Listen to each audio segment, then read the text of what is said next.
अस्सलाम वालेकुम। Master concept में आज हम सेकंड ईयर मैथ्स के ऊपर वीडियो बना रहे हैं। हमने लास्ट टाइम एक्सरसाइज 2.4 का क्वेश्चन नंबर 18 आपकी खिदमत में पेश किया था, आपको समझाया था।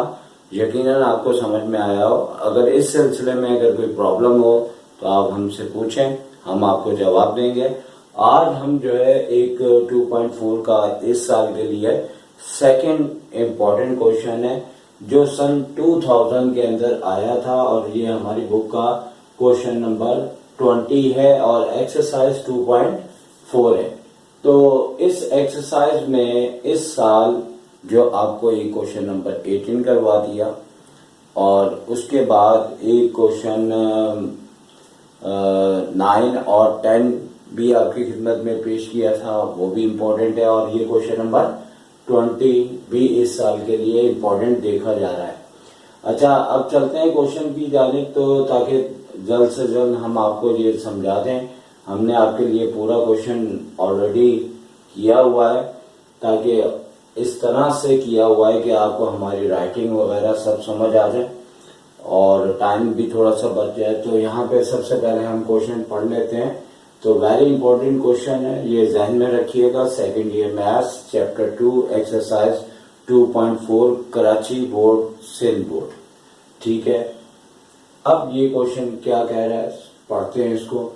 लिखा हुआ है कि prove that if the diagonals of a parallelogram are perpendicular the figure is rhombus. तो सवाल ये पैदा होता है कि ये जो रोम्बस है, ये रोम्बस जो फिगर होता है वो आपकी खिदमत में हमने पहले से ही बना के रखा है। रोम्बस बेसिकली पैरेललोग्राम में वो शेप होती है जिसकी चारों साइडें आपकी इक्वल होती है, यानी कि A B, B C, C D और डी ए रोम्बस के अंदर जो पैरेललोग्राम रोम्बस कहलाएगी उसकी 4 साइड्स इक्वल होंगी। ये बात आपने जहन में अच्छी तरह से रखनी है। और उसके बाद हम लोगों ने ये सीखना है कि इस क्वेश्चन को जिस तरह के क्वेश्चन में बताया हुआ है उसको किस तरह से हमने इसका सोल्यूशन पेश करना है।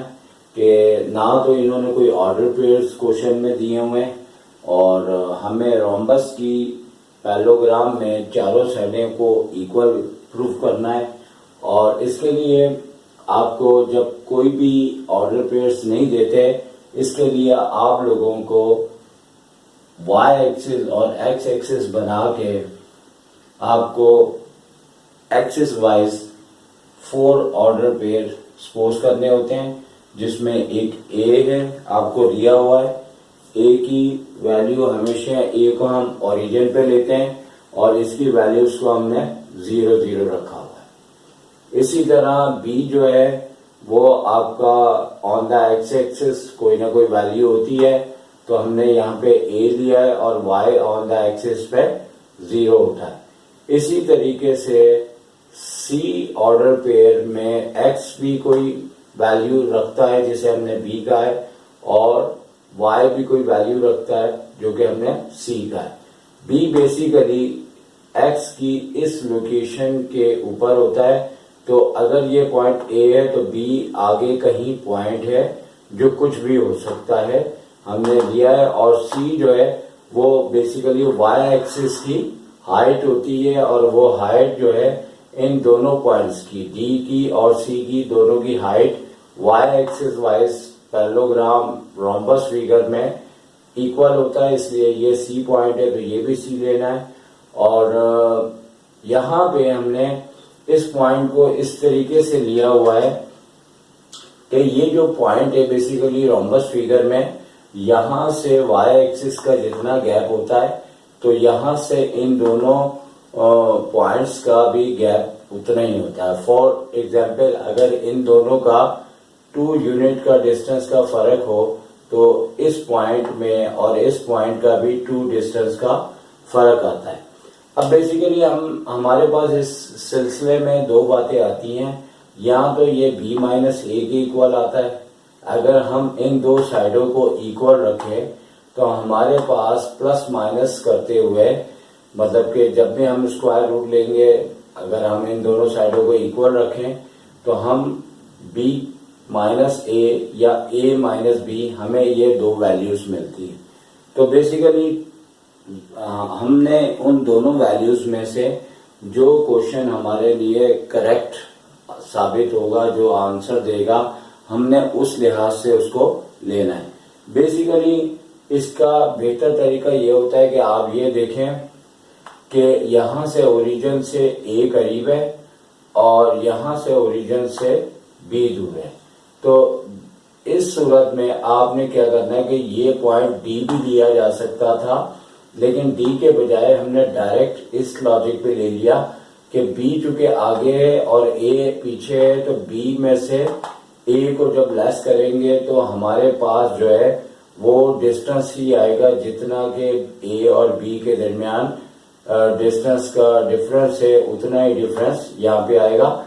या दूसरे अल्फाज में आप ये कह सकते हैं कि आपने इससे पहले भी कई क्वेश्चन आपने 2 चैप्टर में किए हैं, तो इसी तरीके से हम 2.3 और इसी तरीके से 2.4 ऐसे क्वेश्चन जिसके अंदर कोई भी जिक्र ना किया जाए, कोई भी ऑर्डर पेयर्स ना दिए जाए। बेसिकली ये स्टाइल मैट्रिक के थ्योरम के की तरह का है, और थ्योरम जो है ज्योमेट्रिकली प्रूफ किए जाते हैं, ये एनालिटिकली यानी फॉर्मूलों के जरिए प्रूफ किया जाता है। तो इस तरीके से हमने रोम्बस की फिगर लेनी है। अब देखिए, जो अमूमन क्वेश्चन में बात कही होती है, जैसे कि अगर आप इस हिस्से पे गौर करें कि इन्होंने कहा कि prove that if the diagonals of a parallelogram are perpendicular the figure is rhombus.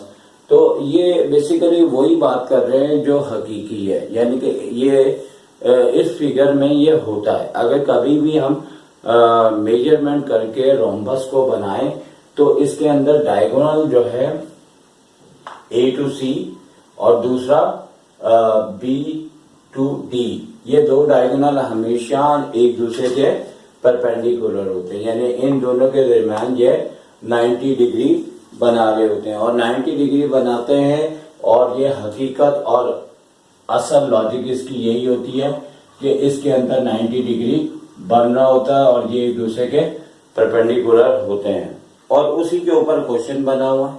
क्योंकि जो बात उसकी कंफर्म है वही क्वेश्चन में कहेंगे तभी प्रूव होगा। अब आ जाते हैं इस जानिब के इस क्वेश्चन को हमने किस तरह से इसका सोल्यूशन करना है।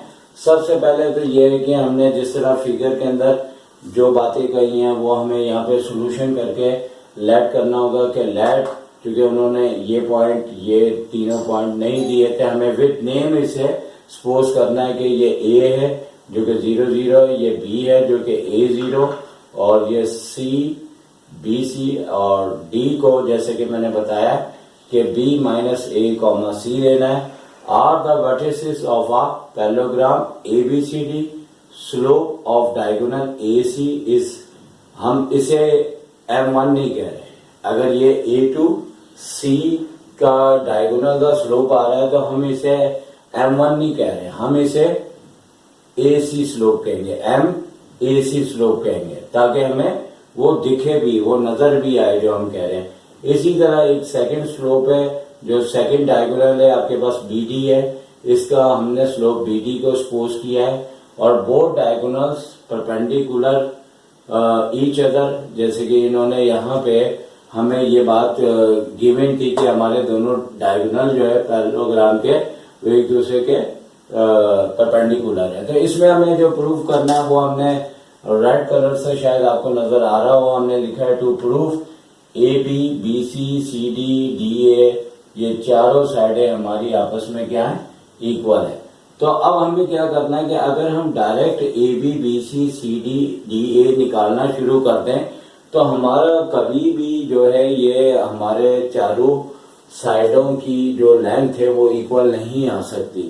याद रखें कि इन क्वेश्चंस के अंदर होता है कि जो बात गिवन होती है, जैसे कि मैट्रिक क्लास के थ्योरम में थी, उसी के बिहाफ पे अब हम प्रूव करते हैं।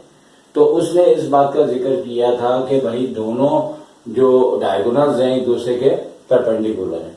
पिछले दिनों मैं एक गाइड देख रहा था जिसमें ये क्वेश्चन गलत मेरे हिसाब से था।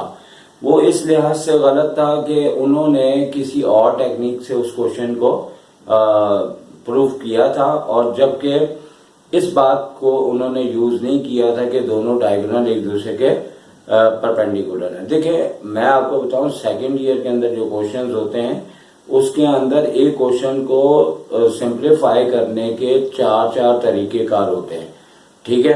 कोई किसी तरह करवाता, कोई किसी तरह करवाता, सब ठीक होते हैं, लेकिन बात सारी है कि वो तरीके तब सही होंगे जब क्वेश्चन के अंदर जो गिवन है वो आप उसे यूज करके दिखाएं। तो उसमें यूज ही नहीं किया, जिसकी वजह से मैं उस राइटर का नाम नहीं लेना चाहता, जो वो गाइड थी। बहुत अच्छे क्वेश्चन और उन्होंने सॉल्व किए हुए हैं।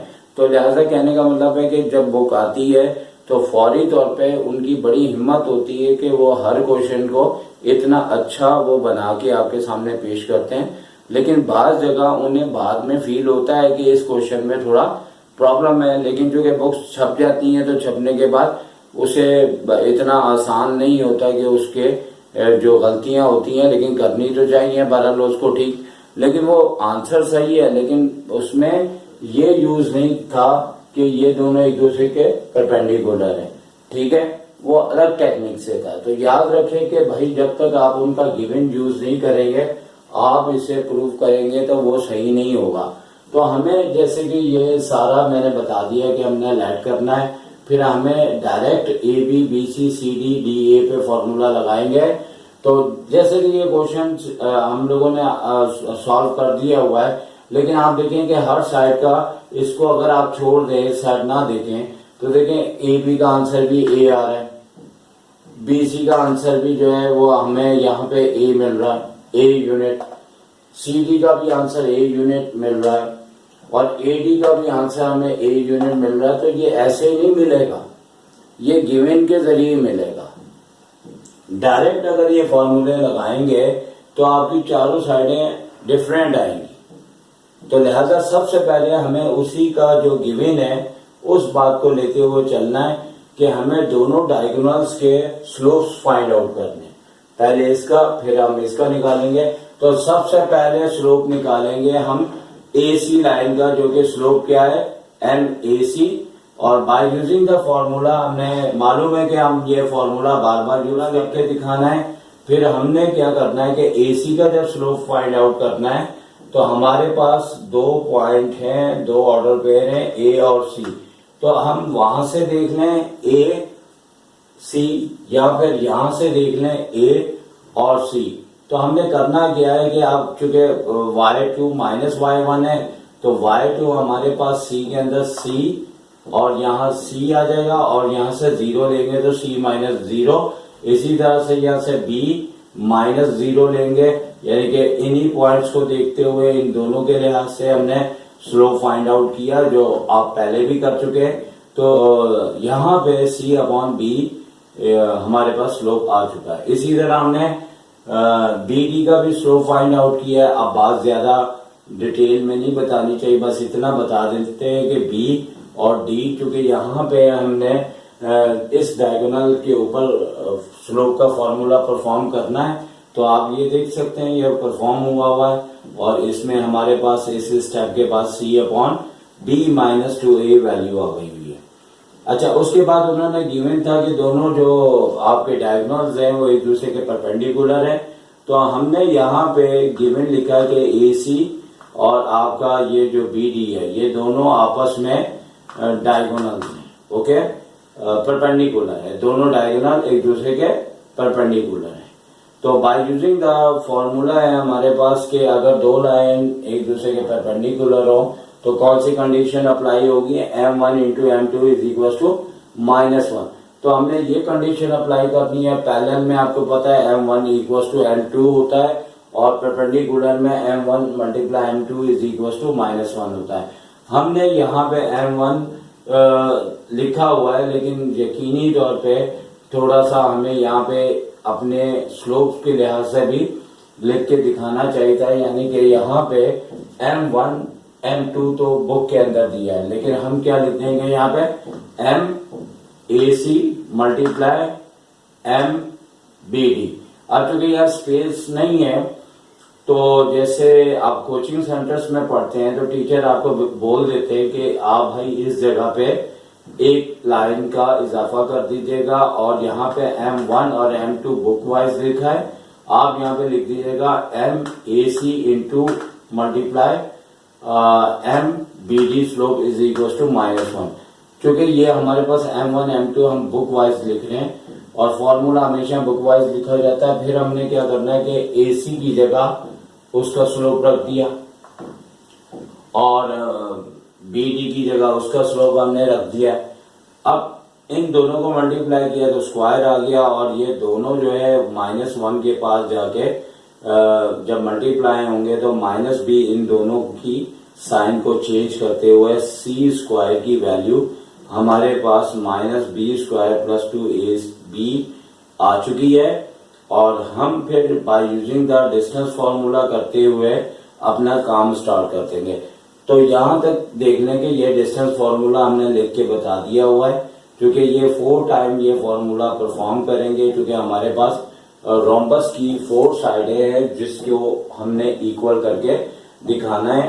तो ये चीज आपकी लाजमी होनी चाहिए, ये शो नहीं करेंगे तो आपको नंबर यकीनन नहीं दिए जाएंगे। क्योंकि अगर आपको क्वेश्चन में कोई चीज गिवन होती है तो उसी के लिहाज से आपने उसको आगे चलाना होता है। अच्छा जी, अब बात आगे करते हैं। तो नाउ AB हमारे पास कौन सी साइड है? ये। तो नॉर्मली एक बात याद रखें कि AB हर बच्चा एक फितरी तौर पे सबसे पहले इसकी लेंथ फाइंड आउट करता है। और मैं यूं कहना चाहूंगा कि AB में कोई इश्यू ही नहीं होता। तो लेकिन कोई बच्चा बाय चांस सबसे पहले BC फाइंड आउट करता है तो उसे कुछ आंसर का आइडिया नहीं होता। लेकिन क्या है कि 100 में से 99 बच्चे सबसे पहले जब लेंथ फाइंड आउट करेंगे तो सबसे पहले AB की, क्योंकि AB में बेसिकली डायरेक्ट वही आंसर आ रहा है जो हमारे पास इस कंडीशन के लिहाज से आना चाहिए। तो हमने AB के लिहाज से अब ज्यादा लंबी बात हम आपसे नहीं करना चाहते, क्योंकि आपको मालूम है, आपके काफी पढ़ चुके हुए हैं पहले भी कि जब हमने इसके ऊपर डिस्टेंस फॉर्मूला परफॉर्म किया तो हमारे पास A स्क्वायर आने के बाद A का स्क्वायर और रूट कट चुका है और A यूनिट हमारे पास आंसर आ चुका है और आगे भी चारों में यही आंसर आ रहा है और हमारी पोजीशन के मुताबिक ये आ रहा है। कोई बच्चा पोजीशन चेंज करेगा उसका आंसर उसके लिहाज से आएगा। फिर हमने BC के ऊपर डिस्टेंस फॉर्मूला लगाया तो BC हमारी रोम्बस की ये वाली साइड है। अब इस साइड को भी इस साइड के इक्वल आना चाहिए, लेकिन हम जब फॉर्मूला अप्लाई करते हैं तो x2 में x1 को लेस किया, स्क्वायर किया तो हमारे पास ये b square -2ab plus a square आया, जबकि c स्क्वायर वैसे ही आ गया। अब आप इस जगह पे देखें कि हम कुछ भी नहीं कर सकते। ये वो पॉइंट है जो समझने वाला है कि हम तो यहाँ पे कुछ भी नहीं कर सकते। हम क्यों नहीं कुछ कर सकते यहाँ पे? इसलिए कि यहाँ तो ना कोई कटिंग हो रही है ना कुछ हो रहा है। तो इसी वजह से ये बात गिवन थी कि हमें उन्होंने कहा था कि हमारे पास ये जो C स्क्वायर है, मतलब जो परपेंडिकुलर है दोनों डायगोनल, तो उससे C स्क्वायर की ये वैल्यू आई है। लेकिन एक प्रॉब्लम ये आ रहा है कि ये -b स्क्वायर है, ये प्लस का 2ab है। तो यहाँ जो हमने सॉल्व किया तो हमारा जो ये वाला हिस्सा है, इतना सा जो पार्ट है, वो हमारे पास साइनें डिफरेंट है। ये प्लस है, ये माइनस है और इधर यहाँ पे माइनस है और ये प्लस है।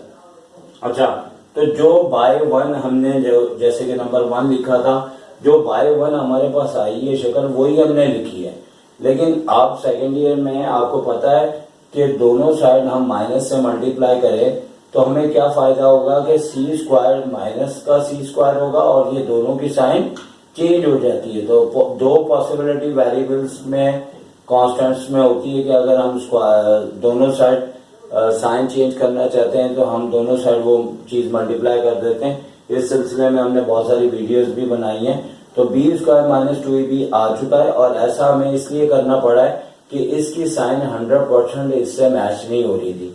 अब इससे मैच हो रही है और हमारा मसला भी हल हो जाएगा, क्योंकि हम इन दोनों को हटा के इसकी जगह देखें, ये दोनों तो सेम टू सेम आ गए, लेकिन इन दोनों को यहां से रिप्लेस करके -c स्क्वायर रखा और जैसे ही -c स्क्वायर रखा तो आप ये देखें कि आपके सामने हम काटेंगे, कैंसिल करेंगे कि ये दोनों कट गए और ए स्क्वायर आया। इसी तरह से हमारे पास जब ए स्क्वायर आया तो हमारे पास ये आपका आंसर ए यूनिट इस साइड का भी आ गया। अच्छा, डिस्टेंस का कोई ना कोई यूनिट लाजमी होता है, इस वजह से आपने यूनिट लाजमी लिखना है। अगर आप यूनिट नहीं लिखेंगे आपके नंबर कर सकते हैं। अब कौन सी साइड रह गई?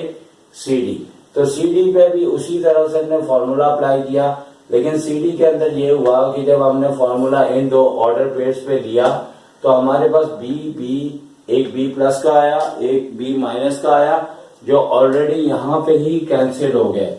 और कैंसिल होने के बाद अब आपके पास माइनस ए स्क्वायर बाकी बचा, और माइनस ए स्क्वायर का जब हम स्क्वायर करेंगे पहले तो याद रखें कि वो पॉजिटिव ए स्क्वायर हो जाएगा, फिर रूट से बाहर निकला तो ए यूनिट आ गया। तो इस तरीके से हमारी सी डी साइड भी आ गई और लास्ट साइड हमारी ए डी है। तो ए डी के अंदर भी वही मसला आ रहा है जिस तरह हमें हमारे पास बी सी के अंदर आया था कि यहाँ पे हमने ए और डी के ऑर्डर पेयर्स को देखते हुए हमने वर्टिसेस कह लें, ऑर्डर पेयर्स कह लें, ग्राफ के ऊपर ऑर्डर पेयर्स होते हैं। और अगर इसके लिहाज से कोऑर्डिनेटर के लिहाज से बात करें, पैरेललोग्राम के लिहाज से बात करें तो वर्टिसेस भी कहलाते हैं। तो लिहाजा ये जो हमारे पास दोनों ए और डी के वर्टिसेस दिए हुए हैं वो यहाँ पे ए डी के ऊपर डिस्टेंस फॉर्मूला में यूज किए हैं। इस टाइम भी वही प्रॉब्लम आया है जो पहले आया था कि b माइनस ए के ऊपर जब हमने स्क्वायर लगाया है तो हमारे पास वही कंडीशन आ रही है जो यहाँ पे इस साइड पे हमारे पास आई थी। और उसी तरह से हमने वही वैल्यू जैसे यहाँ पे करके दिखाई हुई है कि b square minus 2ab minus c square के इक्वल है। तो हमें इन दोनों को हटा के ये ए स्क्वायर तो वैसे ही आया और ये सी स्क्वायर वैसे ही आया, और इन दोनों की जगह हमने माइनस सी स्क्वायर रखा जिससे सी स्क्वायर कैंसिल हो गए, और ए स्क्वायर आने के बाद ये हमारे पास ए यूनिट आंसर आया। और इस तरीके से हम इस क्वेश्चन को कंप्लीट करने में कामयाब हो गए। तो उसके बाद हमें लास्ट में ये लिखना होगा कि hence A B B C C D D A 4 side rhombus की इक्वल आ चुकी हैं, जो कि किस सूरत में आई थी? ए सारी ए बन गई थी। लिहाजा क्वेश्चन के एंड में ये लिखना लाजमी है और लिखने के बाद ये चीज आपकी प्रूव्ड हो जाएगी। तो इस सिलसिले में ये हमारी 2.4 का जो एक अहम और इम्पोर्टेंट क्वेश्चन था आपकी खिदमत में पेश किया। अब इंशाल्लाह हम नेक्स्ट वीडियो में 2.5 के इम्पोर्टेंट क्वेश्चन पे डिस्कस करेंगे जो इस साल इम्पोर्टेंट है। हमें इजाजत दें, इंशाल्लाह हम नेक्स्ट वीडियो में आपके एक और इम्पोर्टेंट और अच्छे क्वेश्चन के साथ पेश होंगे। उस वक्त तक इजाजत दीजिए। टेक केयर, अल्लाह हाफिज।